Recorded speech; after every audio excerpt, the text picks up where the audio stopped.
नमस्ते दोस्तों, स्वागत है आप सभी का आपके अपने YouTube चैनल उदय एजुकेशन में। साथियों, राजस्थान वन रक्षक व वनपाल परीक्षा 2021 के लिए राजस्थान जीके का भाग संख्या में 8 लेके आया हूँ। आज के इस भाग में बहुत ही इम्पोर्टेंट अपने एग्जाम की दृष्टि से प्रश्न रहने वाले हैं। साथियों, आप सभी से विनंती रहेगी इस वीडियो को आप अंत तक देखिएगा। बहुत इंपॉर्टेंट और बहुत ही शानदार प्रश्न हैं आज के इस वीडियो में।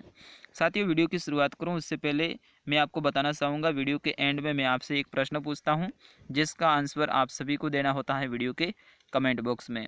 तो पिछले वीडियो में यानी हमारा मॉडल पेपर 7 में अपन ने प्रश्न पूछा था कि स्वर्णगिरी किस किले को कहते हैं। यहाँ पे स्वर्ण नहीं है साथियों, सुवर्ण है। तो आपको ध्यान रखना है सुवर्णगिरी किस किले को कहते हैं। और ऑप्शन आपके सामने ये थे, कई सारे साथियों ने सही आंसर भी दिया था। तो इसका सही आंसर क्या था? जालोर का किला। जालोर का किला है, उन्हें सुवर्णगिरी किला भी कहा जाता है। साथियों, जालोर का किला है ये सुखड़ी नदी पर स्थित है। कौन सी नदी पे? सुखड़ी नदी पे स्थित है। और इस किले का जो निर्माण है वो परमार शासकों ने करवाया था। और इसी किले के पास में मलिक शाह पीर की दरगाह स्थित है। बहुत इंपॉर्टेंट ये प्रश्न बनता है कि किस किले के पास में मलिक शाह पीर की दरगाह स्थित है? तो जालौर के किले के पास में। चलिए साथियों, अगला प्रश्न अपन देखेंगे। उदयपुर के निकट एकलिंग जी का मंदिर है, किस शासक ने बनवाया था? बहुत इंपॉर्टेंट प्रश्न। तो इसका सही आंसर रहेगा अपना ऑप्शन 4, बप्पा रावल। एकलिंग जी का जो मंदिर है उसका निर्माण बप्पा रावल ने करवाया था। ये लगभग उदयपुर से 21 किलोमीटर दूर स्थित है। और कब करवाया था? 734 ईसा में। तो आपको ध्यान रखना 734 ईस्वी में करवाया था। चलिए अगला प्रश्न देखेंगे। शीतर पैलेस के नाम से प्रसिद्ध है, यानी किन्हें शीतर पैलेस के नाम से भी जाना जाता है? साथियों, ये जोधपुर में स्थित है। तो इसका सही आंसर रहेगा उमेद भवन पैलेस। ठीक है ना। यहाँ पे विश्व का सबसे बड़ा रियासती शीतर महल स्थित है।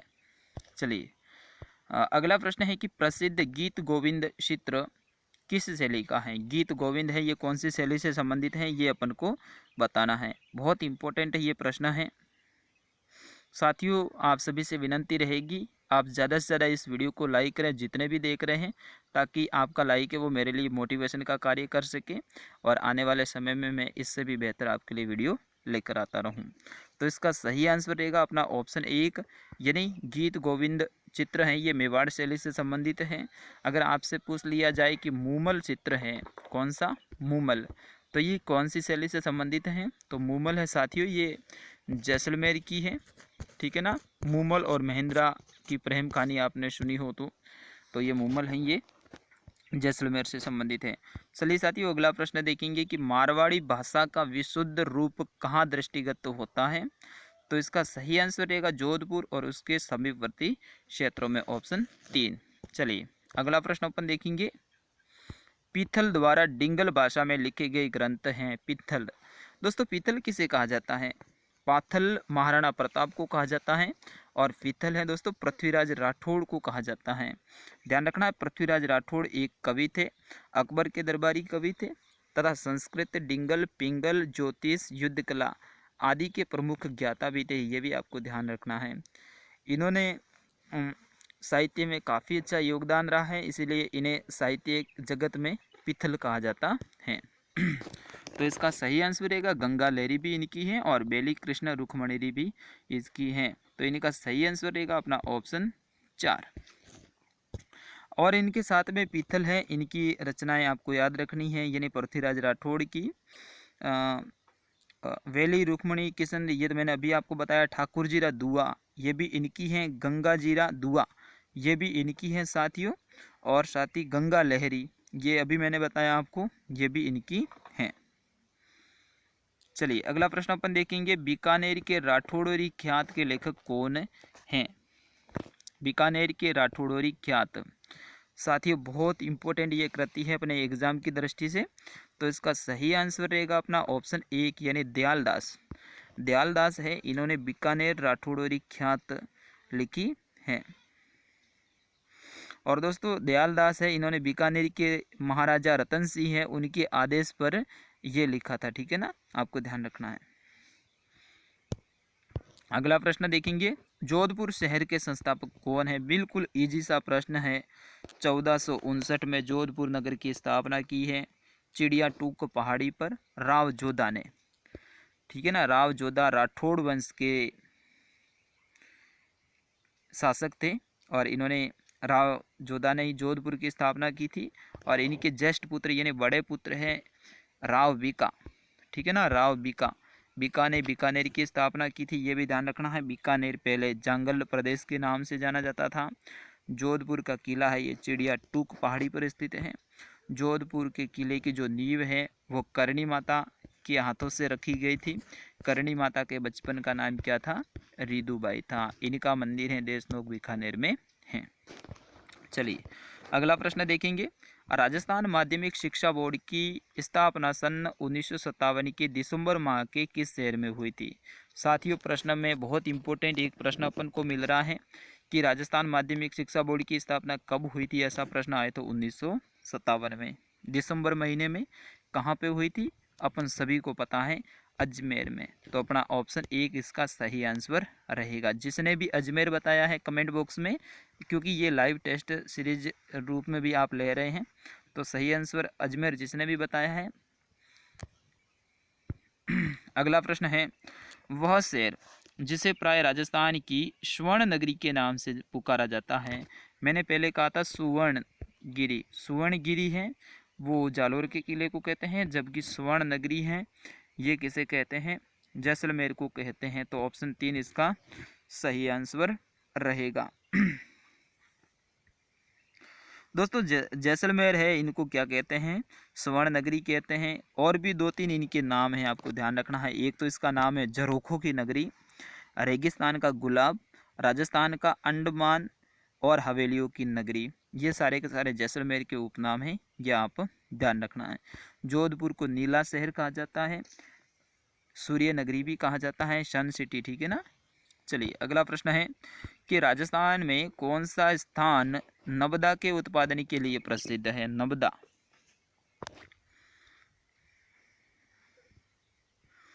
तो अपना ऑप्शन 3 रहेगा टोंक। ठीक है ना, टोंक है ये नवदा के लिए प्रसिद्ध है। नवदा दरी होती है और साथ ही कुछ गलीचे होते हैं, उनके बीच का जो विकल्प होता है उन्हें नवदा कहा जाता है। इसमें जो भेड़ की कच्ची ऊन है उसको काम में लिया जाता है और नवदा उत्पादन के लिए टोंक प्रसिद्ध है। चलिए अगला प्रश्न देखेंगे कि राजस्थान में खस का सर्वाधिक उत्पादन किस क्षेत्र में होता है? खस,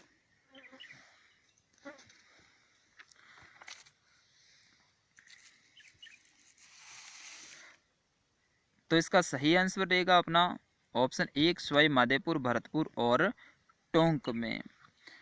दोस्तों इन जिलों में ये पाई जाने वाली घास की जो जड़ से सुगंधित तेल निकाला जाता है, जो इत्र यानी बर्तन में डाल के शरबत बनाने में काम में लिया जाता है।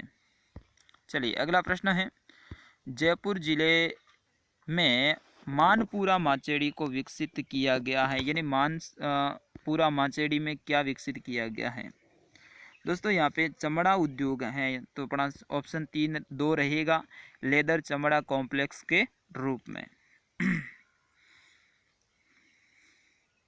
अगला प्रश्न देखेंगे, राजस्थान में टायर ट्यूब बनाने का सबसे बड़ा कारखाना कहाँ स्थित है? टायर ट्यूब बनाने का, ये राजसमंद जिले में है साथियों, कांकरोली में। कांकरोली है राजसमंद में है, तो अपना ऑप्शन 3 इसका सही आंसर रहेगा। चलिए अगला प्रश्न देखेंगे, बनास संस्कृति निम्न में से किस स्थान से संबंधित है? बनास संस्कृति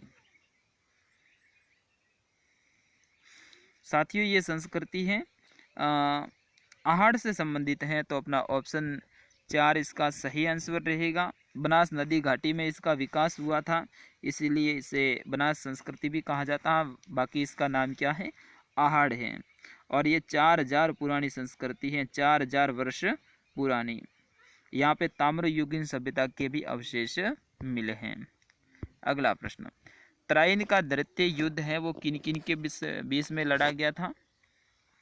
बिल्कुल इजी सा प्रश्न है, तराइन का द्वितीय युद्ध तो अपना ऑप्शन 1 रहेगा मोहम्मद गोरी और पृथ्वीराज चौहान के मध्य में। बिल्कुल ऑप्शन 1 जिसने भी बताया सही आंसर है। कब लड़ा गया था द्वितीय युद्ध? 1192 में। प्रथम युद्ध है उसमें 1191 में था, पृथ्वीराज चौहान विजयी रहे थे, जबकि इसमें ये मोहम्मद गोरी है ये विजयी रहा था। अच्छा साथियों, मोहम्मद गोरी का पूरा नाम क्या है? इसका पूरा नाम क्या है मोहम्मद गोरी का? मोहम्मद गोरी का साथियों पूरा नाम है सुल्तान शहाबुद्दीन मोहम्मद गोरी। चलिए अगला प्रश्न देखेंगे, आमेर के किस राजा ने अपनी पुत्री का विवाह अकबर से किया था?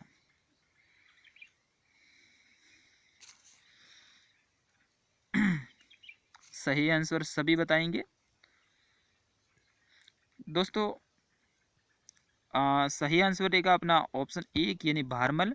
भारमल ने इनकी पुत्री है जिसका नाम क्या था? अरखाबाई था, ठीक है ना, अरखाबाई। फिर उसके बाद में इनका नाम है वो जोधाबाई पड़ गया था, ठीक है ना, जोधाबाई, ठीक है ना, जोधाबाई। तो इनका विवाह है वह फरवरी 1562 में कर दिया था भारमल ने। अगला प्रश्न है, ख्वाजा मोइनुद्दीन चिश्ती की दरगाह की शाहजहानी मस्जिद का निर्माण किस मुगल शासक द्वारा करवाया गया था? बिल्कुल इजी सा प्रश्न है, शाहजहां के द्वारा। तो ऑप्शन 4 इसका सही आंसर रहेगा।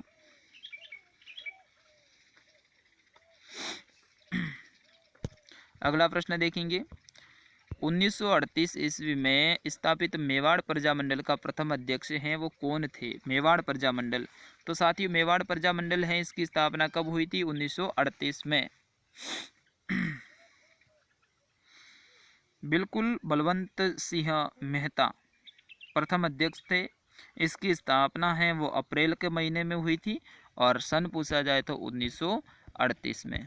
चलिए साथियों अगला प्रश्न देखेंगे, ऊपर माल किसान पंच बोर्ड की स्थापना किसके द्वारा की गई थी? ऑप्शन 2 रहेगा विजय सिंह पथिक के द्वारा की गई थी।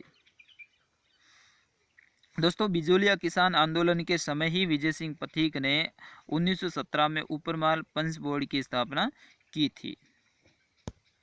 अगला प्रश्न है आज का अंतिम रहेगा, फिर उसके बाद में आपसे प्रश्न पूछा जाएगा। करौली प्रजामंडल की स्थापना 1938 में किसके द्वारा की गई थी? ठीक उसी वर्ष करौली प्रजामंडल की स्थापना भी हुई थी। तो ऑप्शन 2 रहेगा त्रिलोक चंद माथुर, 1938 में हुई थी ये।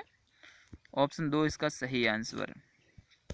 अब साथियों आपके लिए बहुत इंपॉर्टेंट प्रश्न, इसका आंसर आप सभी को बताना है। डूंगरपुर स्थित नौलखा बावड़ी किसने बनवाई थी? यह प्रश्न हमारे बीएसटीसी के जो मॉडल पेपर मैंने डाले थे उसमें भी मैंने बताया था। तो आप सभी का आंसर आना चाहिए। जितने भी साथी एंड तक जिसने वीडियो देखा है वे सभी इस वीडियो के कमेंट बॉक्स में इसका आंसर करेंगे और साथ ही वीडियो के बारे में अपनी राय देंगे। और अब आपसे निवेदन करूंगा, अभी तक आपने वीडियो को लाइक नहीं किया तो लाइक कर दीजिएगा और चैनल को सब्सक्राइब जरूर करें, क्योंकि आपके एग्ज़ाम की दृष्टि से हम लगातार यहाँ पे वीडियो डालते रहेंगे। जय हिंद, वंदे मातरम। मिलता हूँ नेक्स्ट वीडियो में, तब तक के लिए आपके अपने साथी उदय राणा को दीजिएगा आज्ञा। जय हिंद, वंदे मातरम, जय जोहार।